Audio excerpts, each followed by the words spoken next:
Along FM 2854, there's an old rusty bridge over the San Jacinto River. The weeds and vines and trees so thick, abandoned, forgotten, almost like the history that happened beneath it.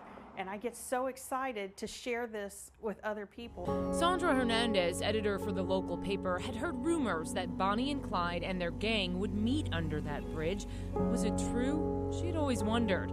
Recently, she found confirmation, a story from the archives. In 1974, Clyde Barrow's late cousin, who lived his whole life in Conroe, revealed the criminal couple had visited Conroe a lot. They didn't really want to bring any trouble to the Barrow relatives because the Barrow, they were an upstanding family in Conroe. So they would kind of stay out of town, kind of underneath this bridge. And then Sandra met Carl Madeley. I was blown away when I heard Mr. Madeley's story. Who hadn't told many people what he knew. Not many people could say that they've seen something like that. Madeley says when he was about 4 years old, his father, a mechanic, fixed Bonnie and Clyde's stolen car as they passed through town.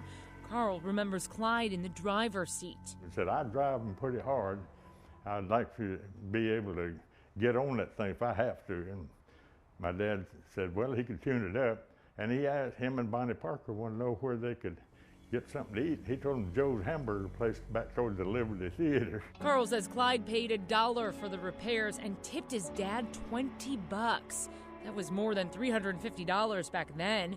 2 weeks later, Bonnie and Clyde met their end on a rural Louisiana road and splashed across the front page of every newspaper the Ford V8 that Carl's dad worked on, riddled with bullet holes. We didn't think too much about it in those days. You know, you don't go to thinking about history until I was later in life. If the past isn't remembered, it slips away, like that old bridge. But the Texas Historical Commission is trying to change that.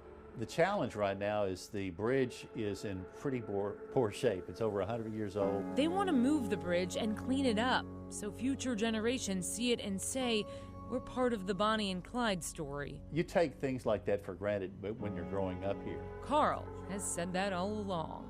No, I was just at the right place at the right time, I guess.